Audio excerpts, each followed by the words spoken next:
Ahí está grabando. Bien, entonces, buenas tardes. Vamos a hacer la clase recuperativa y como les mencioné, la idea de la clase de hoy es ver un ejemplo de cómo uno puede hacer cálculos predictivos respecto de la influencia que tiene el flujo sobre las cifras de mérito. ¿Ok? Y para eso tomé una prueba de años pasados, ¿no es cierto?, que está basado en un caso real. En la época que hacíamos pruebas tradicionales, así de lápiz y papel, y ustedes tenían que hacer cálculos. Y este caso es el que aparece en la figura, voy a explicarlo, ¿no es cierto? Este es un caso cromatográfico que muestra la separación de cinco analitos. Como ustedes ven, están numerados el 1 al 5, estradiol, beta estradiol en la segunda especie. La tercera es una impureza, el cuarto es estrona, ese no conozco ese compuesto, y la otra es un subproducto de la estrona. Y esta es una cromatografía de reparto, si ustedes se fijan, en una C18, en fase reversa, ¿ok? Y la idea entonces es que ustedes tienen acá un cromatograma y además les dan, bueno, aquí yo hice el cálculo inmediato para saltarme cualquier conversión de unidades, pero uno podría hacer el cálculo si es que les diera el flujo. Aquí no les doy el flujo, les doy la velocidad lineal, ¿ok? Es una velocidad lineal de 0,3 milímetros por segundo. Y esta fue desarrollada en una columna que tiene estas dimensiones, ¿no es cierto? 25 centímetros de largo, 4,6 milímetros de diámetro, 5 micrómetros de partícula. Bueno, perdón, este documento que está acá tiene ya una resolución, ya para que ustedes, si ustedes quieren revisarlo, pero una resolución que tiene solo resultados, números, no tiene el procedimiento paso a paso. ¿Ya? De ahí vienen estos números que están acá. He subido todo esto con resolución y todo para que ustedes puedan revisar. Yo me voy a centrar en la pregunta 2 de esta prueba, porque la pregunta 1 es calcular cifras de mérito, y nosotros ya hemos hecho cálculos de cifras de mérito. La pregunta 2 de este problema dice lo siguiente. Dice que a ustedes les ofrecieron, ¿no es cierto?, una nueva columna que tiene 2,7 micrómetros de tamaño de partícula, que sería la columna que en el diagrama de Van Dinter está en la línea segmentada verde. ¿Ok? Este que está viendo acá es el diagrama de Van Dinter, si ustedes se fijan, muestra la altura del plato tórrico equivalente en función de la velocidad lineal de la fase móvil. ¿Ok? Y en la línea discontinua sería cómo es el perfil de Van Dinter de la columna que le están ofreciendo. ¿Ok? Ahora,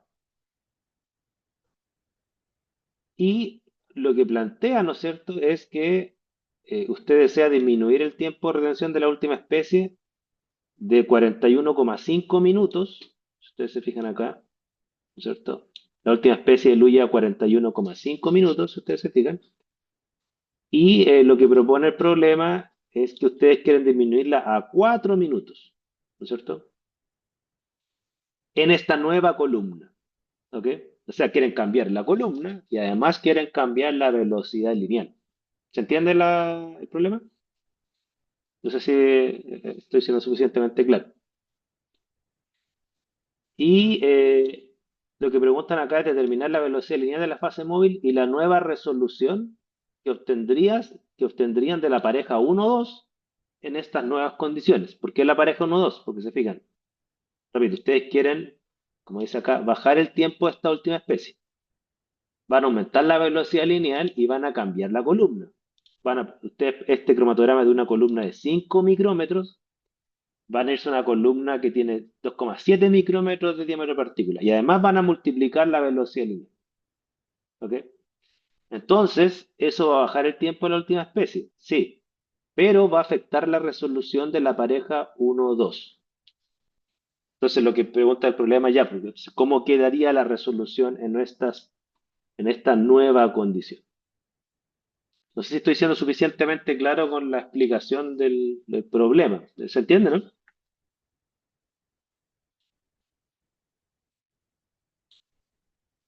¿Todo bien?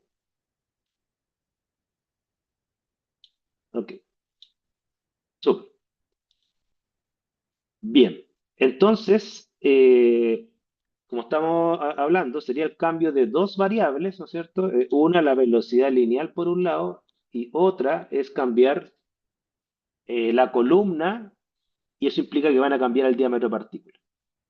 Entonces, el tema es, ¿cómo yo podría calcular, dadas estas nuevas condiciones donde cambié dos cosas, velocidad lineal por un lado, y cambié además el tamaño del diámetro de partícula porque cambié de columna, ¿no es cierto? Bueno, como yo les comentaba en clase, para eso está el diagrama de Van Dinter, pero eso hay que saber interpretarlo. ¿Estamos? Fíjense, lo que estoy mostrando en este diagrama de Van Dinter, en la línea roja, ¿ok? Estoy mostrando cuáles son las condiciones iniciales del cromatograma, ¿ok? Los voy a marcar acá, para que ustedes vean por qué está marcada esa información. ¿Qué es lo, qué es lo que estoy marcando acá? De las no, de las cinco columnas que están en este diagrama de Van Dinter, hay cinco columnas. Por ejemplo, aquí hay una columna con un diámetro de partícula de 10 micrómetros, otra la columna de 5, otra la columna de 3, y en la línea verde estaría la columna de, otra de 1,7, perdón, y en la línea verde estaría la columna de 2,7, que es la que le están proponiendo cambiar. ¿Ok? Entonces, su columna inicial, si ustedes ven la información que les entrega el problema, me devuelvo, ¿no es cierto? Su columna inicial es la que tiene 5 micrómetros de diámetro de partícula, no de diámetro de cilindro, de diámetro de partícula. El tamaño de la partícula de fase estacionaria es 5 micrómetros. El diámetro de la columna es 4,6 milímetros. Esa es otra información. Entonces, si nos devolvemos aquí al diagrama de Andinter, la columna que ustedes están ocupando y la condición inicial que ustedes están ocupando es esta columna que está acá, de este diagrama de Andinter, porque esta es la columna de 5 micrómetros, ¿ok? Y el problema además les dice a ustedes que están ocupando una velocidad lineal con esa columna de 0,3 milímetros por segundo. O sea, aquí estaría su condición inicial y por lo tanto, si uno lleva el eje X al eje Y, intercepta con esta columna que es la que están ocupando inicialmente, y eso implicaría que la condición de Van Dinter inicial estaría reflejado en una altura de planetario equivalente estándar, ¿no es cierto?, de 17 micrómetros. ¿Por qué digo estándar? Porque es lo que yo le dije yo en clase. La altura del planetario equivalente, al igual que el número de platos, es un parámetro no de la columna, es un parámetro por cada analito interactuando en la columna. Entonces, lo que ustedes están viendo en ese diagrama es cómo varía la altura del planetario equivalente en función de la velocidad lineal para un analito de prueba con el cual construyeron estos diagramas, que no necesariamente es su analito. De hecho, ustedes tienen 5 analitos. Entonces, cuando digo que la altura es 17, ¿no es cierto? Estoy diciendo que es 17 micrómetros de altura de planetario equivalente para el analito con el cual construyeron este diagrama, que es un analito estándar. ¿Ok? Dado que cada aplicación es distinta, tienes que utilizar un analito estándar para construir estos diagramas y volver comparables las columnas a un mismo analito. ¿Ok? Entonces, lo que podemos tomar como base aproximada es que la altura del planetario equivalente que ustedes van a trabajar como base en la condición inicial es 17 micrómetros. ¿Ok? No sé si me explico. Esto es básico entenderlo porque del momento que yo entiendo mi condición inicial, ahora puedo hacer cálculos de cómo me daría mi resolución en mi condición final. Pero, repito la pregunta, ¿entienden la condición inicial? ¿Cuál es la velocidad lineal? ¿Y cuál sería una altura estándar de plato teórico en esa condición?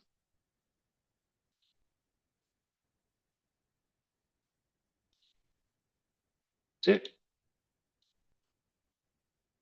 Voy a borrar acá para que no quede con tanta raya. ¿Ya?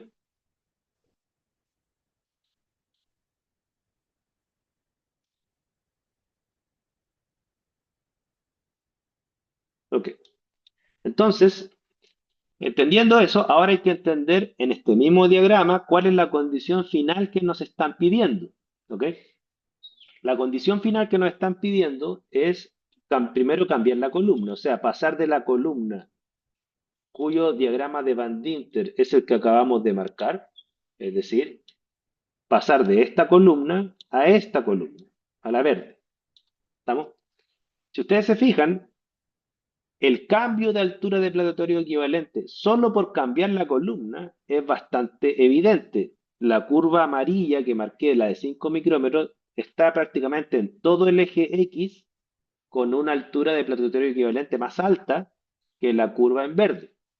Por lo tanto, uno podría esperar que si yo cambio la columna, en general, porque eso va a depender también de la velocidad lineal, en general la altura del plato debería darle mejor con la columna verde. Mejor me refiero más pequeño, porque eso es lo que me muestra el diagrama. Ahora alguien puede decir, sí, pero es que ese diagrama no fue hecho con mi analito. Pero claro, como todo cálculo aproximado, yo presupongo que mi analito se debería comportar similar. Quizás no exactamente con los mismos valores de altura, pero en general mi analito también debería verse favorecido por una menor altura de platatorio equivalente, porque los fenómenos hidrodinámicos que afectan a mi analito deberían ser los mismos, no tienen por qué ser diferentes, o muy diferentes. ¿Ok? Ahora, la pregunta es, bueno, pero ¿cuánto va a disminuir la altura en la condición que me están pidiendo? Bueno, para eso hay que entender que esta altura de 17 micrómetros que está marcada acá es a una velocidad de 0,3 milímetros por segundo. Pero el problema, nosotros nos está diciendo, ya, pero usted también, además de cambiar la columna, tiene que cambiar la velocidad lineal. ¿Por qué? Porque queremos que el analito, que eluya 41 minutos, eluya mucho antes. Ustedes recuerdan, ¿no es cierto?, qué es lo que nos están pidiendo. Nos están pidiendo que el analito, y aquí me voy a devolver, la pregunta 2, ¿no es cierto? Nos están pidiendo que el analito de la última especie, que eluya a 41,5 minutos, ahora eluya a 4 minutos. Entonces yo le hago la pregunta a ustedes para que lo piensen. Si yo quiero disminuir el tiempo de mi analito de 41,5 minutos a 4 minutos, ¿cuánto debería ser la velocidad lineal? Que inicialmente era 0,3 para 41,5 minutos. ¿Cuánto debería ser para que el tiempo de mi analito disminuya ahora a 4 minutos? Entonces se la juegan. La respuesta está ahí. No sé si la entiende. Aquí la tengo anotada la respuesta, ¿ya? Pero eso es lo que escribí yo bajo mi redacción. Pero no sé si ven la lógica subyacente detrás. Yo les pongo un resultado. Dice, mira, es 3,1 milímetros por segundo. Pero ¿de dónde saqué ese valor? ¿A razón de qué? No sé si me captan ese razonamiento que está escrito escuetamente allá.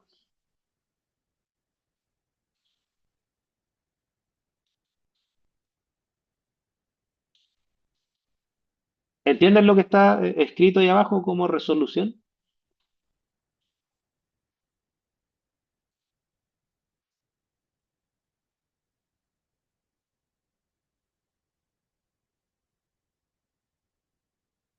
¿Sí o no?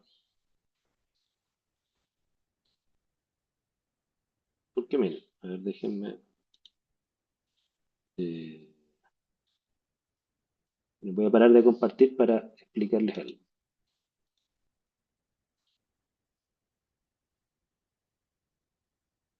¿De dónde surge esto, no es cierto? Surge en lo siguiente, que la velocidad lineal, que tiene este símbolo, ¿no es cierto? Aquí es igual.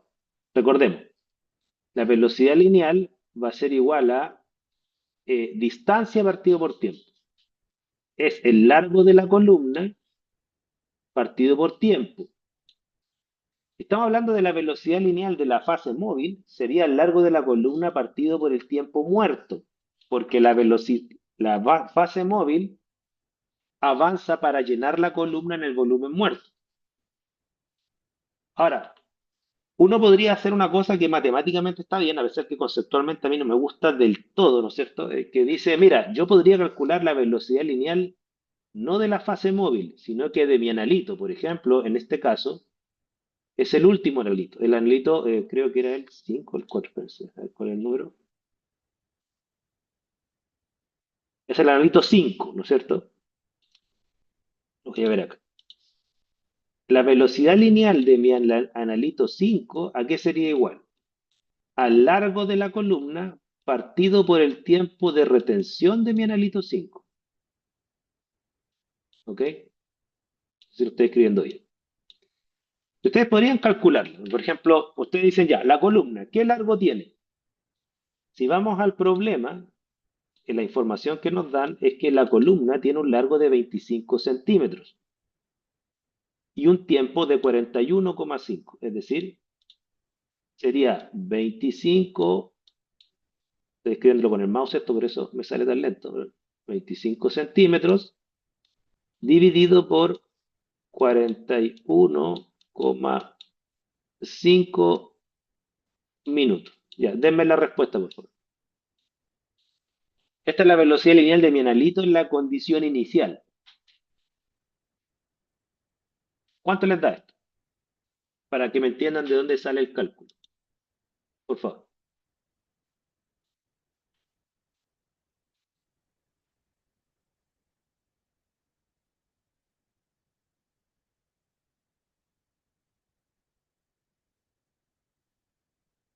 O escríbanlo ustedes, creo que están moviendo ustedes su puntero más. Profe, a mí me da 0,6.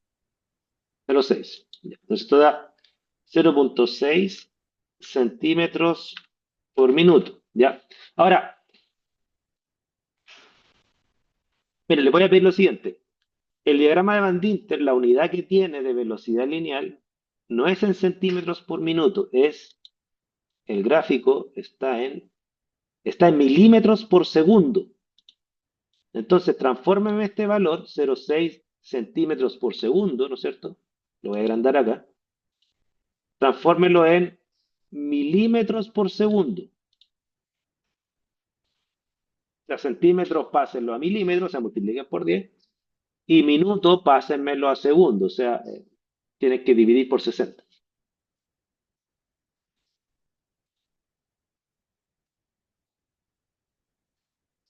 ¿Cuánto le da esto en milímetros por segundo?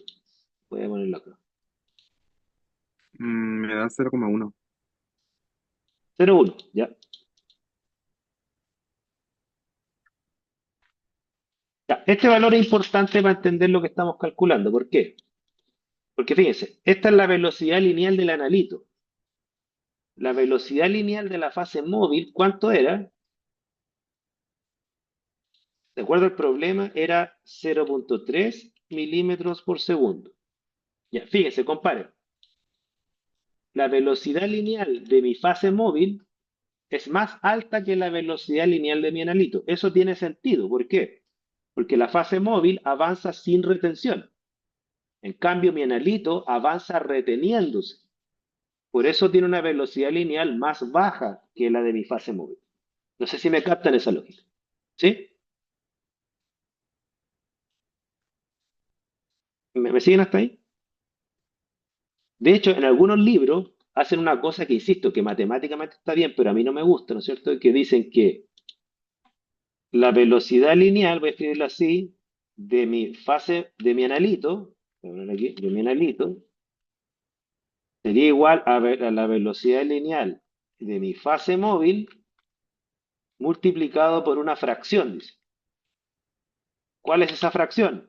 Es la fracción de tiempo que mi analito pasa en la fase móvil, que no es todo el tiempo. Entonces siempre mi analito va a ser una fracción de velocidad de la fase móvil. Eso dicen los libros. Ya les voy a explicar por qué no me gusta esto, pero por ahora quiero que se compren esto, en el sentido que lo entiendan, no que se lo compren así porque lo estoy diciéndolo yo, no estoy diciendo que lo entiendan matemáticamente, ¿no es cierto? Porque de aquí viene la pregunta que les voy a decir. Fíjense. Si entendemos que la velocidad lineal de mi analito es siempre una fracción de la velocidad de la fase móvil, pero si entendemos que es una fracción porque siempre mi analito va a pasar solo una fracción del tiempo en la fase móvil y otra fracción del tiempo en mi fase estacionaria, entonces, si yo quiero disminuir el tiempo de mi analito de 41,5 a 4 minutos, quiere decir que cuántas veces tengo que disminuir el tiempo. Y eso es lo que tengo escrito ahí en la prueba, ¿no es cierto? Entonces, yo tengo disminución del tiempo de retención. Ese tiempo de retención va a disminuir, ¿no es cierto? De 41,5 minutos a 4 minutos. ¿Ok? ¿Eso cuánto les da? Les da que ustedes tienen que disminuir, así está escrito en el Word, por eso voy a escribir el valor al tiro, 10,3 veces menor. ¿Ok? ¿Me siguen hasta ahí? No, no sé qué ya lo escribí. El angelito tiene que disminuir 10,3 veces el tiempo. ¿Ok? Ahora, si yo tengo que disminuir 10,3 veces el tiempo, ¿cómo lo logro? Y no sé si lo ven, si no lo podemos ver en la ecuación. Lo logro aumentando 10,3 veces la velocidad lineal de mi analito. ¿Me captan eso, no? Porque recordemos que, voy a escribir de nuevo, ¿no es cierto? La velocidad lineal de mi analito, aquí es igual al largo dividido por el tiempo de retención. O sea, el tiempo es inversamente proporcional a la velocidad lineal. Por eso dice que es el largo partido por el tiempo, ¿no es cierto? Entonces, a mayor velocidad lineal, menor tiempo. ¿Estamos? Y si yo quiero disminuir el tiempo 10,3 veces, entonces tengo que aumentar la velocidad lineal 10,3 veces de acuerdo a esa expresión. ¿Me captan la lógica? ¿Sí? Entonces, la velocidad lineal de mi analito debería aumentar 10,3 veces. Si yo soy riguroso con esto, yo debería decirle, mira, la velocidad lineal de mi analito, entonces, pero voy a escribirlo acá, debería ser, espérense, cuando me lerdo, debería ser igual a mi velocidad lineal inicial, 0,1 milímetro por segundo, multiplicado por 10,3. Así, ¿no es cierto? Eso me daría entonces 1,03. ¿Estamos? De velocidad lineal de mi analito. No sé si me siguen hasta ahí. ¿Está bien, no? Sí. 1,03 milímetros por segundo.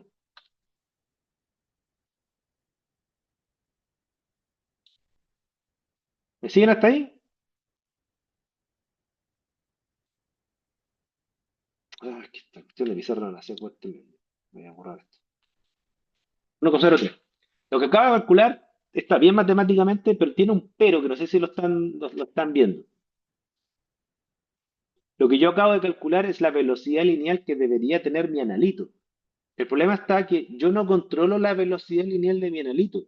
Lo que yo controlo es la velocidad lineal de la fase móvil. Esa es mi variable independiente.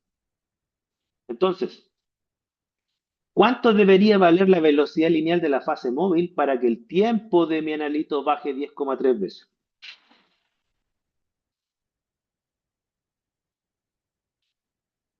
No sé si lo logran ver.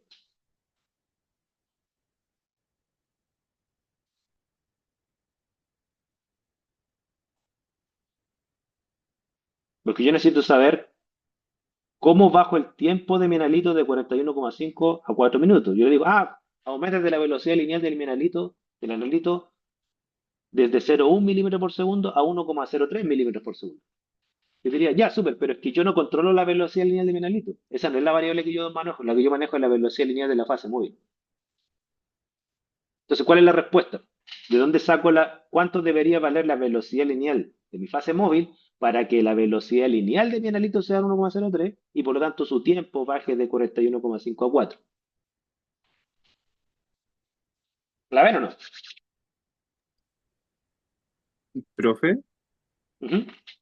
pero eso sería entonces incrementar 10,3 veces la velocidad lineal de la fase móvil para que eluya más rápido y en menor tiempo el anelito. Exacto, o sea, lo que tú dices está correcto. O sea, si yo aumento 10,3 veces la velocidad lineal de la fase móvil, necesariamente va a aumentar 10,3 veces la velocidad lineal de mi analito y por eso voy a bajar el tiempo. ¿Y por qué puedo decir que si aumenta 10,3 veces la velocidad lineal de la fase móvil, va a aumentar 10,3 veces la velocidad lineal de mi analito? ¿Por qué puedo decir esto? Eso, por esto que está acá. Voy a marcarlo en rojo para que les quede como más destacado. Es porque la velocidad lineal de mi analito siempre va a ser igual a la velocidad lineal de mi fase móvil por la fracción de tiempo que pasa mi analito en la fase móvil.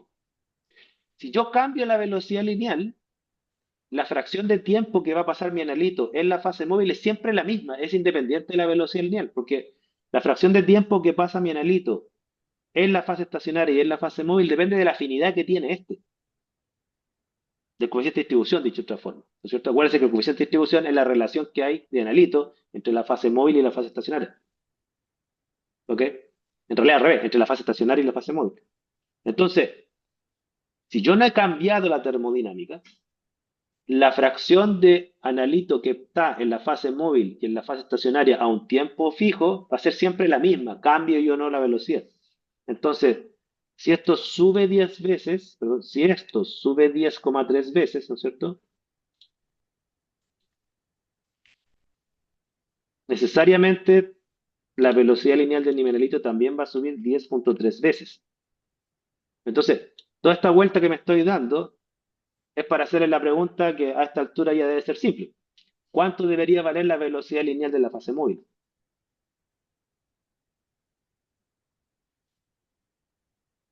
Su compañero ya dio la respuesta, pero falta el número final. Dijo la tres velocidad coma lineal de cero la fase nueve móvil 3,09, ¿no es cierto? Es decir, la velocidad lineal de mi fase móvil en la nueva condición, ¿no es cierto? U de la fase móvil, aquí es igual a la velocidad lineal inicial multiplicado por 10,3. Eso les da 3,09 milímetros por segundo. ¿Sí? Profe, y otra consulta. Ujú. Esto que se disminuya de manera como tan abrupta, 10,3 veces, ¿cierto? El tiempo de retención del analito 5 en esta velocidad lineal inicial de la fase móvil Ujú. a, a 4 minutos, se podría relacionar con que estaría interactuando en menor cantidad o en menor proporción el analito con la fase estacionaria para que se retenga en menos tiempo. Ya, mira, todo depende con qué entiendes tú con el término menor proporción, ¿ya? ¿Por qué? Y aquí hay que ser cuidadoso, y esa es la razón por la cual esta analogía tiene una trampa, ¿ya? Insisto, lo que voy a decir no tiene nada que ver con el cálculo matemático está bien, pero la interpretación del cálculo es lo peligroso, ¿ya? El Mm. analito, si usted, yo le dije a usted en el curso, la dificultad de estudiar química en general y cromatografía en particular es que uno debe tener una visión molar de la ilusión, es decir, son moles de partículas de analito eluyendo. ¿Ok?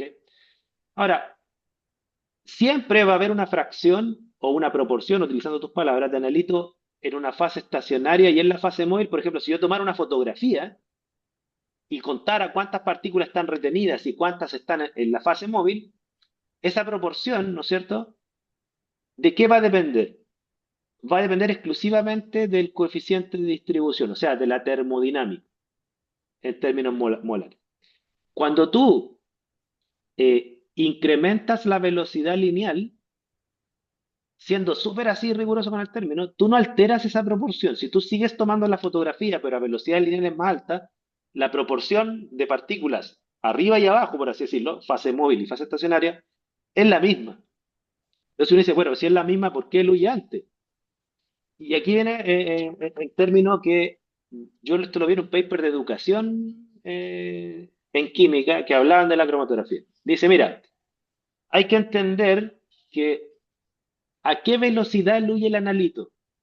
De hecho, lo decía así el paper. ¿A qué velocidad huye un analito en una cromatografía?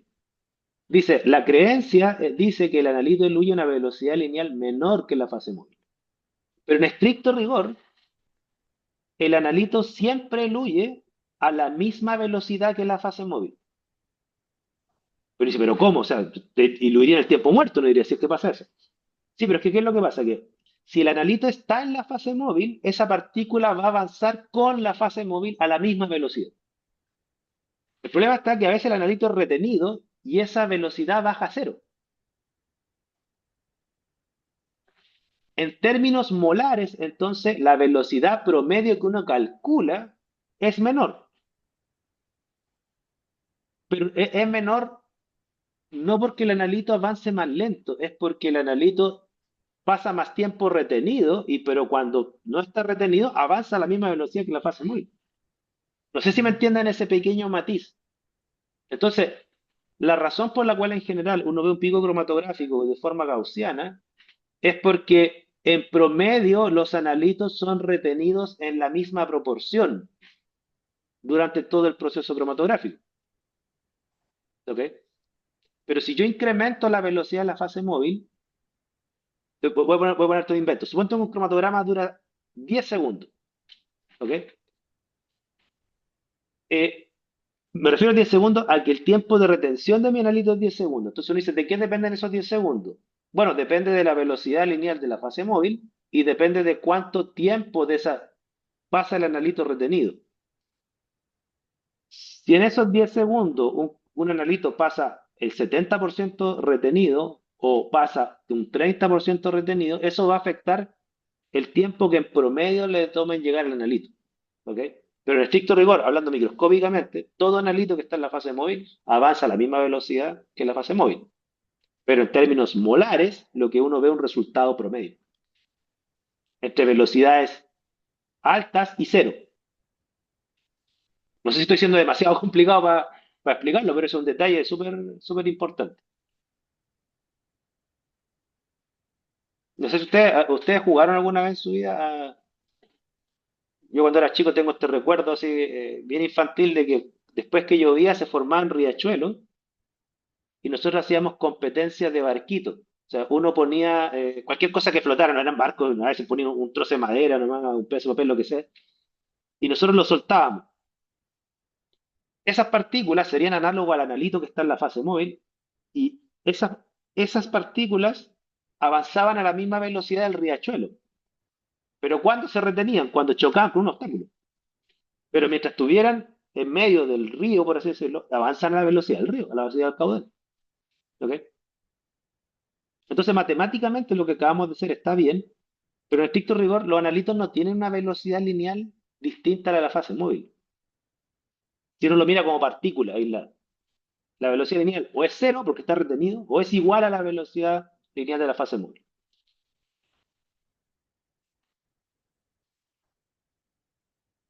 Más preguntas o comentarios de esto, porque yo sé que esto no es fácil de digerir. O sea, es cambiar del pensamiento de la partícula individual, donde ahí se dan solo dos posibilidades, velocidad cero o velocidad lineal de la fase móvil, y luego llevar eso a nivel molar y decir, mira, entonces a nivel molar uno ve que en promedio las partículas avanzan más lento, pero es porque yo saco un promedio entre cero y velocidad de la fase móvil, y yo saco un promedio de tiempo que pasa, un promedio de velocidades en todos los tiempos. Y eso es lo que me da la matemática. ¿Ya? Pero la matemática engaña. No quiere decir que la partícula individual tiene esa velocidad. ¿Ok? Más consultas, por favor. Porque ya tenemos este valor. Ahora tenemos que llevarlo al gráfico de Van Dinter. ¿Vamos a Van Dinter? Entonces memoricen esto. Tenemos una velocidad lineal de 3,09 milímetros por segundo. Nos vamos a devolver ahora, entonces, a el gráfico de Van Dinter. Quiere decir, ¿no es cierto?, que nosotros, si nos ubicamos en el diagrama de Van Dinter, tendríamos que marcar este diagrama acá. Estaríamos aproximadamente acá, lo que representaría más o menos esta altura de plato teórico equivalente. ¿Ok? Es decir, si yo tirara una línea lo más recta posible, ¿no es cierto? Me daría algo más o menos así. Ahí. Entonces, si lo llevara al eje X, ¿no es cierto? Eh, Se me perdió el lapicito, pero aquí. Sería esta altura de plato teórico equivalente. ¿Cuánto es eso? Me aceptarían que esto es aproximadamente 6.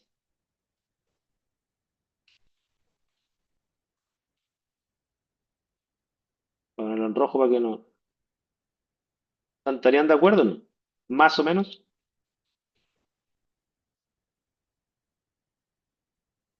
¿Sí? Entonces, pasamos de una condición inicial de 17 micrómetros de altura de planetario equivalente. Si cambiamos de columna y velocidad lineal, bajaríamos a 6. O sea, bajamos casi un tercio de altura. 6 por 3, 18. O sea, podríamos aproximar, porque todo esto lo estamos aproximando, que más o menos baja un tercio en altura del planetario equivalente. ¿Me siguen? ¿Sí?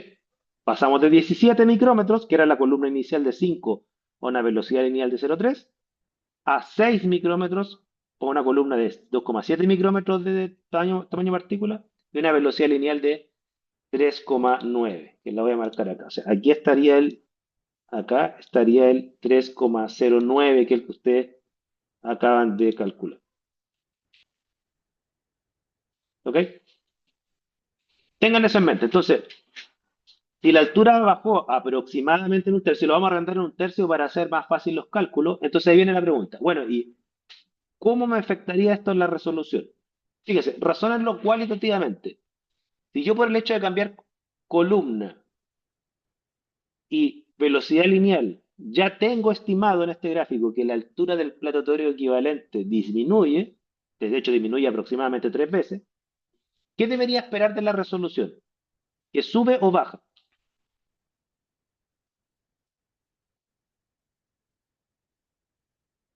Y aquí voy a dejar de compartir porque voy a irme a la pizarra. Piénselo, ¿sube o baja?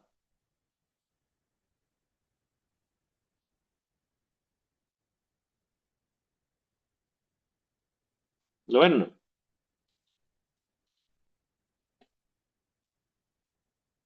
Ya, aquí Anaí dice que baje. ¿Por qué baja? A ver, quiero ver el razonamiento que están siguiendo. ¿Por qué la resolución debería bajar? Porque por eso yo voy a poner la pizarra, ¿no es cierto?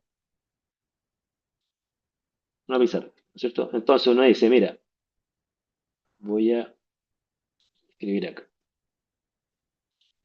Entonces, yo tengo H, ¿no es cierto? Y yo digo, ese H va a bajar. Y esto va a afectar, en última instancia, voy a hacer una flecha bien separada, y ya se van a dar cuenta por qué, a la resolución. ¿Ok? Y la pregunta es, ¿esto sube o baja? ¿No es cierto? Anaís dice baja. Entonces uno dice, ya, no le voy a decir, puede que esté bien, puede que esté mal, pero quiero que se den cuenta por qué cambia y en qué sentido. ¿Baja? ¿Está correcto, Anaís? ¿Sube? Hay algo que está incorrecto en el razonamiento? Eso quiero que se den cuenta. Fíjense, ¿cómo yo conecto altura con resolución? O sea, no hay ninguna ecuación de las que hayamos visto en el curso que relacione directamente altura con resolución. ¿Con qué podemos conectar H de forma más directa antes de llegar a resolución?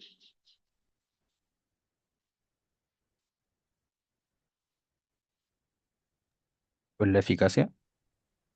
Ya, hay una relación, ¿no es cierto?, efectivamente, entre la altura del planetario equivalente y la eficacia, N, ¿no es cierto? ¿De dónde sale esa relación? La voy a escribir acá en rojo entre medio. Sale que N, ¿no es cierto?, que es igual a H, disculpe que me quede medio chueco porque estoy escribiendo con el mouse, partido por, perdón, al revés, la hice al revés.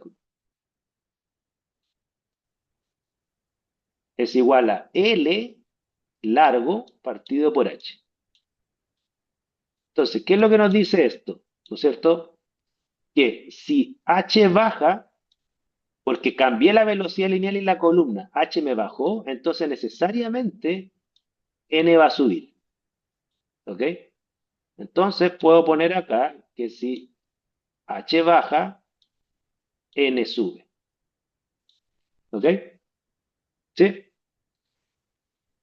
Hay una relación directa entre N y resolución que ya hemos visto en el curso, entre la La de eficacia y Purner. la de Purnell, ¿no es cierto? ¿Y qué es lo que nos dice la expresión de Purnell? Recordemos que la resolución, ¿no es cierto?, es igual a la raíz de N partido por 4 ¿ok?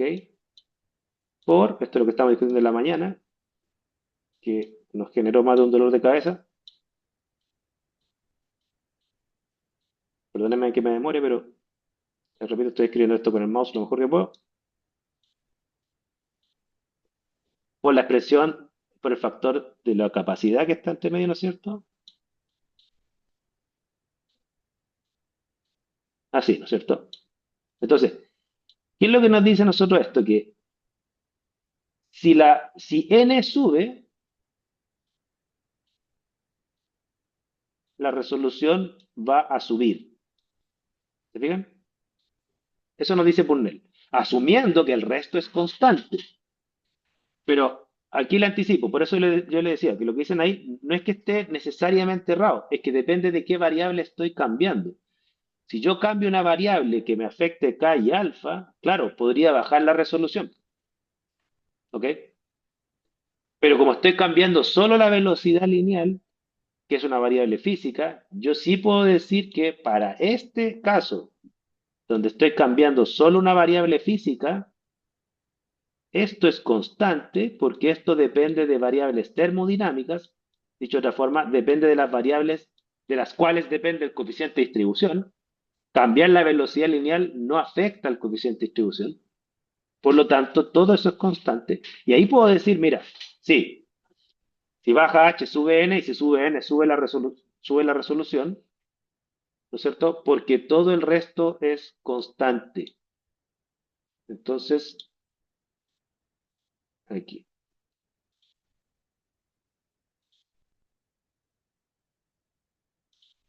la resolución sube, ¿no es cierto? ¿Sí? No sé si Anaí te diste cuenta porque tú sabes cómo lo pensaste. No sé en qué parte te diste cuenta, en qué parte el razonamiento se te cambió. No sé si te diste cuenta de eso. Porque si tú no puedes llegar a que resolución baja, pero si es que yo cambio otra variable, no la velocidad lineal. ¿Sí? Ahí da vuelta la fórmula. Ya, sí, eso es lo importante. Lo importante no es que uno se equivoque, sino darse cuenta. Si es que respondió bien, darse cuenta porque está bien. Y si es que respondió mal, darse cuenta porque respondió mal. ¿Ya? Entonces, teniendo eso claro, ahora yo puedo calcular la resolución. Calculémosla, ¿no es cierto? Entonces, lo que sí necesariamente a ustedes les debería subir la resolución. Eso sí. ¿Estamos? La resolución no les debería bajar por este cambio. Entonces, lo que vamos a ver ahora es cuánto valía la resolución inicialmente, antes del cambio, y luego cuánto les da después del cambio. ¿Estamos? ¿Preguntas antes de sacar la pizarra? ¿No? Ya. Entonces voy a salir de la pizarra y vamos a volver a la prueba, ¿no es cierto? Entonces, para yo poder calcular cuánto vale la nueva resolución, tengo que calcular cuánto valía la resolución inicial antes del cambio. Y recuerden que la pregunta es por la resolución de la pareja 1-2.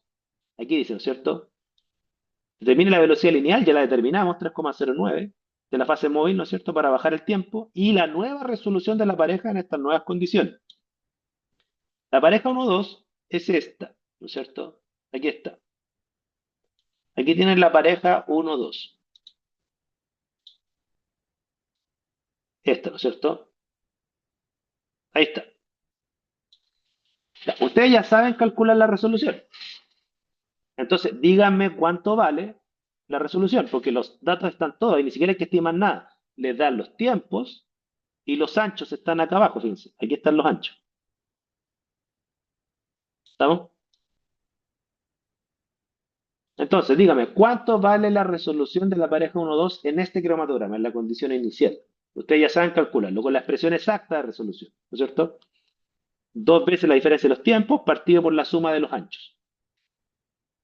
Entonces, ¿cuánto les da esa resolución? Voy a ponerlo acá. ¿Cuánto les da?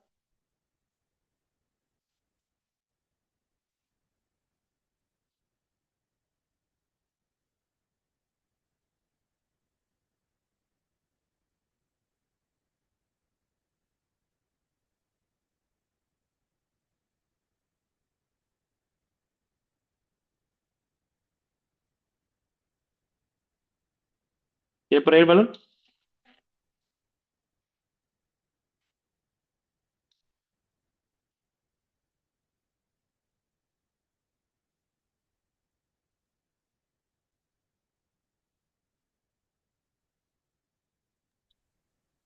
Cuatro coma veinticinco me dio a mí. ¿Ok? Ya, su compañero le dio 4,25. Chequean todos que les dé lo mismo, pero tiene sentido, o sea,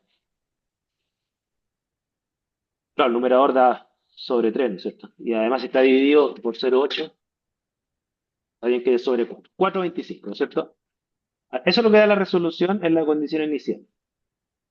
¿Sí? Sí, también le da Catalina eso. Súper. Entonces, fíjense, tenemos la condición inicial, 4,25. Y aquí viene el tema, ¿no es cierto? Me voy a volver a la pizarra, voy a anotar este valor, y aquí hacemos el cálculo final de la sesión de hoy, ¿no es cierto? Entonces, tenemos una resolución inicial en la condición uno, ¿no es cierto? Que se vale 4,25. ¿Ok? Ahora, sabemos que la resolución debería subir. ¿Por qué debería subir? Porque el H a, bajó 3 veces, aproximadamente, bajó de 17 a 6. Aproximamos que eso es una baja de 3 veces. Entonces, ustedes me dijeron, bueno, hay una relación entre H y la eficacia, ¿no es cierto? Por lo tanto, el patrón de razonamiento es, yo tengo que ver cuánto cambia H. Ya sabemos, baja 3 veces. Ahora, entonces, ¿cuánto cambia N? Si H baja 3 veces, ¿cuánto cambia N? La eficacia. ¿La eficacia de quién? ¿De quién?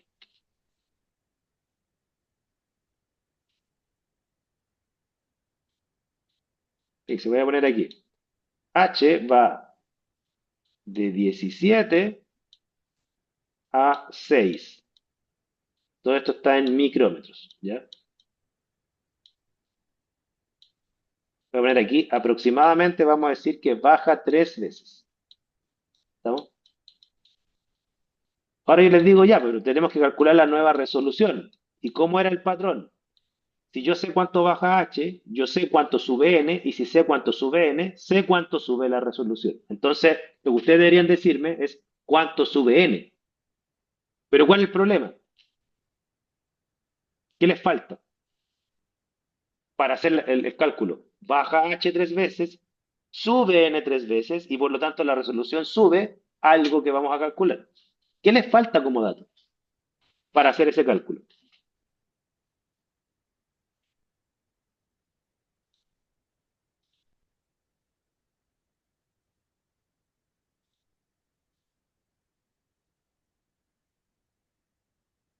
Voy a anotarlo acá para que me sigan.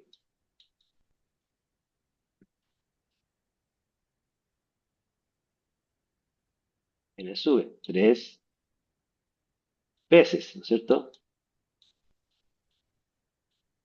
Ay, qué horrible me queda escrito esto, disculpen. Pero que no nos faltaría la longitud, ¿cierto?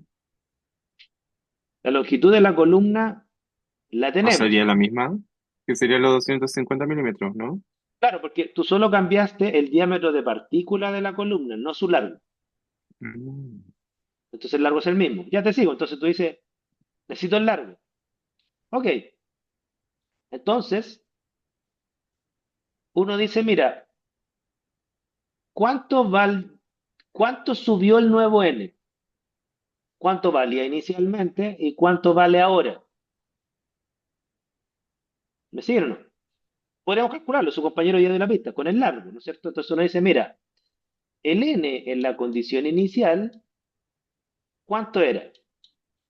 Era el largo, 25 centímetros, lo voy a poner en milímetros, ¿ya? Porque acuérdense que el h está en, no, incluso no, tengo que llevarlo a micrómetros, porque el h está en micrómetros, Mm.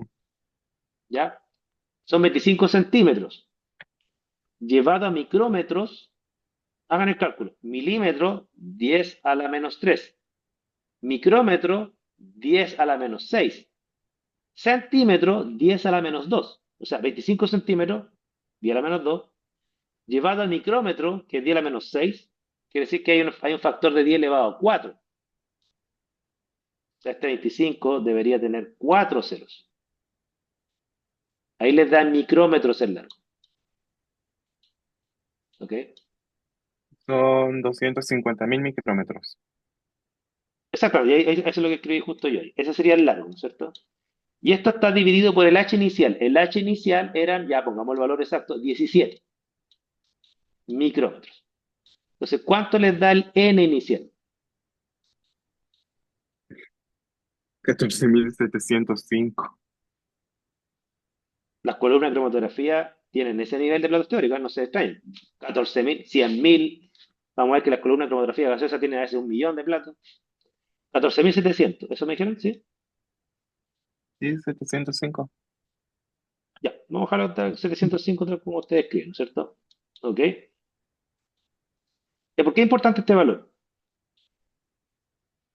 Porque nosotros, ¿qué es lo que nos dice Burnell? ¿No es cierto? A nosotros nos dice Burnell que la resolución, en este caso 4,25 en la inicial, es proporcional a la raíz de n, o sea, a la raíz de 14.705. La expresión de Burnell nos dice que la resolución es proporcional a la raíz de n. Ustedes me van a decir, sí, pero raíz de n partido por 4. Sí, pero es que el 4 es una constante. Por lo tanto, no afecta la proporcionalidad. Es proporcional a la raíz de n. ¿Ok? ¿Cuánto vale el n en la condición final? El n2, ¿no es cierto? N2 va a ser en la misma longitud, como decía su compañero, seguirían los mismos 25 centímetros, 250.000 micrómetros, ¿ok? Pero ahora dividido por una altura más baja, 6 micrómetros, ¿ok? ¿Cuánto le da este nuevo n? Necesariamente les va a dar más alto, casi 3 veces. Se les va a dar, no sé, 30 y tantos, 40 y tantos mil platos. ¿Cuánto les da eso?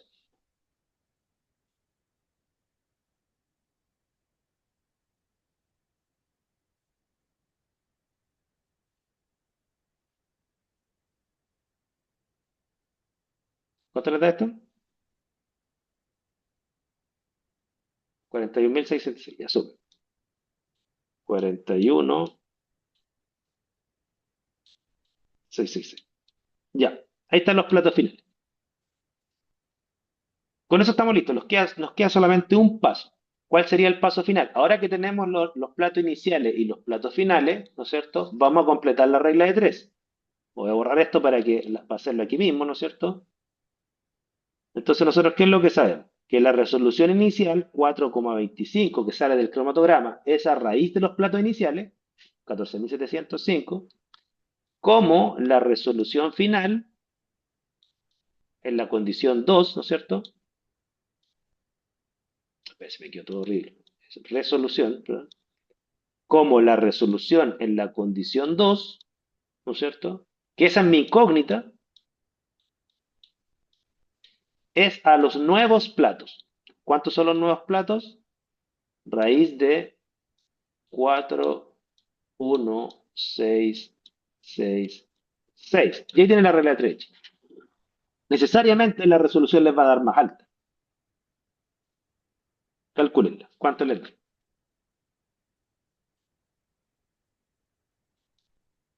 Me da 7,15. 7,15. ¿Ya?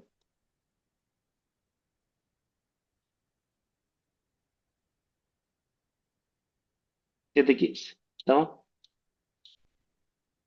Voy a borrar esto porque en realidad esto es una igualdad, ¿no es? Sería igual a 7,15. ¿Estamos? Ahí estaría la respuesta al problema. O sea, este es un caso, obviamente que este es un caso teórico ya. Uno dice, oye, cambio la columna y puedo acortar los tiempos de retención e incluso lograr una resolución más alta. Pareciera que ganamos por todos lados, ¿ya? Pero para eso hay que aumentar la velocidad lineal 10,3 veces. Y aquí viene el tema, que esto es una cuota de realidad que tengo que decirle, ¿no es cierto? Porque el papel aguanta todo, pero en la realidad las cosas no se pueden ver. No siempre es posible multiplicar por 10 la velocidad lineal. Multiplicar por 10 la velocidad lineal es multiplicar por 10 el flujo. Y a veces el sistema no aguanta la presión necesaria para aumentar ese flujo. Entonces a veces uno no puede aumentar 10 veces, uno puede aumentar 2 veces, 3 veces, 4 veces, 10 veces, bueno, depende de cuánto era el flujo inicial. A veces se puede, a veces no. ¿Ya? Hay un límite de presión que tienen la mayoría de los equipos que hace que uno no pueda aumentar infinitamente la velocidad lineal. Pero en el papel estaría así. Y ahí con eso terminamos el ejercicio de hoy. Y ese es el razonamiento que uno hace.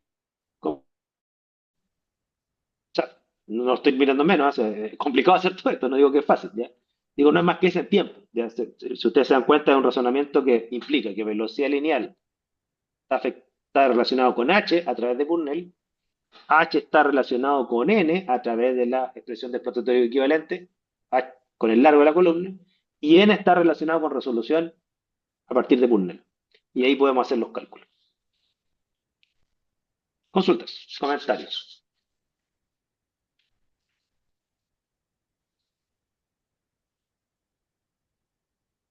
¿No?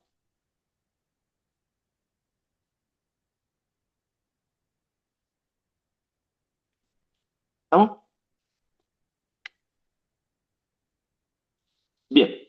Si no hay más preguntas, entonces, con eso quedamos en la clase de hoy. Ya, yo tengo igual más ejercicios resueltos, pero pruebas antiguas que se los puedo subir si quieren. Recuerden que los cálculos son parte de la presentación. O sea, ustedes tienen que hacer una descripción y una evaluación de los cromatogramas de los casos que les tocaron, porque en base a los cálculos de cifras de mérito, ustedes van a poder decir esto está bien, esto está mal, esto hay que mejorar, y en base a cálculos como este, es como una variable ustedes pueden justificar que mejoraría en un problema concreto. ¿Ya? Eso. ¿Alguna pregunta de último minuto? En el chat se están generando unas fotos como automáticas, parece que la inteligencia artificial genera como fotos automáticas. ¿Ya? Ahí usted, si le interesa, bájela, pero va a quedar el video igual para todos. ¿Ya? Así que eso. Quedamos en eso entonces. Nos vemos en la sesión del miércoles. ¿Ya? Que estén bien. Chao, chao. Eso, profe. Chao, profe.